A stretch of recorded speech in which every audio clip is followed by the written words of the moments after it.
3, 2, 1, start. Madam, I do not have animosity towards that language, and I do not have any hatred towards that language. Stop. I have got great respect for the Hindi speaking people and for the Hindi language. Stop. But I will not give it more love and more respect that I would give to my language. Stop. I love my own language and my own mother tongue more than anything else. Stop. That is the point we are stressing. Stop. Is it not a fact that these people get more advantages because of this? In the year 1950, it was said that Hindi would be the official language of India and English also would continue. Stop. Then, in 1965, because of the agitation in the south, they extended it for another 10 years, and now they say that Hindi would be the sole official language. Stop. If at all a person is to be considered really an Indian, he should tolerate the Hindi imposition and he must read and write in that language. Stop. That is what it comes to. Stop. Then, madam, they say that Hindi is spoken by a majority of the people. Stop. What is majority or minority here? It is a sentimental issue and it should not be treated as a majority or minority issue. Stop. This has to be considered and treated as a matter of justice and truth. Stop. They should consult the people of South India on this issue. Stop. Fretting and farming should not be the policy, and vindictiveness and vituperation should not be the policy. Stop. This is the real feeling of the people of the southern part of the country. Stop. Now, madam, some speaker just now mentioned that if you simply go into the markets of Chennai, you will find the people speaking in Hindi and understanding Hindi. Stop para.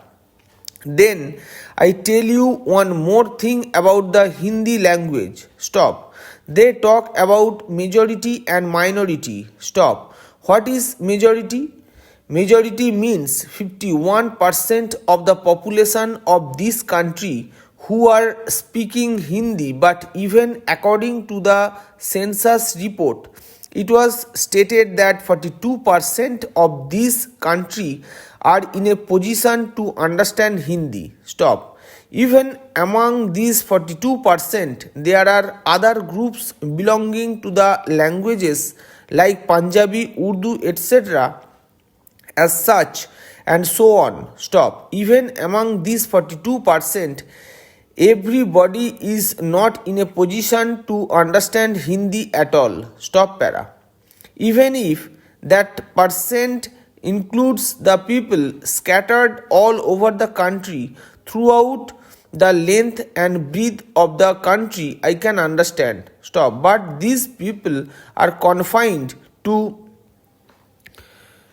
3 or 4 states only, that is Rajasthan, Madhya Pradesh, Bihar and Uttar Pradesh. Stop. Simply because some people somewhere in the northern part of the country understand this language, you cannot ask the persons from the southern part of this country to accept it, and you cannot ask the people from the southern part of the country, particularly the Tamilians, to learn this language and accept this as the sole official language.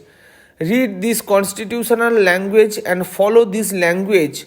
Do all the day-to-day transactions and other transactions, political or social, in that language. Stop para. I have a very good language, a language which is very ancient. Stop. I do not know when it was born. Stop. It was born even before the appearance of mud and stone, a language spoken by my forefathers, a language in which our poets have given sermons and written scriptures, a language in which not only sermons and scriptures are available in plenty, but thousands and thousands of literary works and novels are there. Stop. But I am not asking that language to be introduced as the sole official language for the whole of this country. Stop.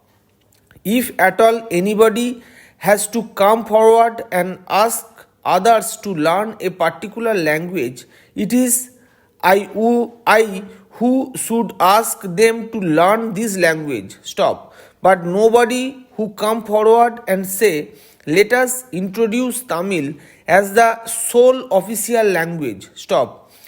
Why don't you think that if you are really an Indian, you should have that important language which is your language, and if you at all are an Indian, you should accept that important language also?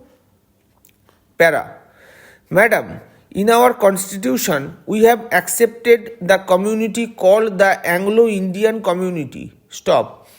We have accepted that community in our constitution, and that Anglo-Indian community is a minority community, and that minority community speaks English and English as its mother tongue. Stop. Then, is it not the bounden duty of the citizens of India to think that English, which is spoken by this community and which community has been accepted in the constitution, is also accepted as one of the official languages?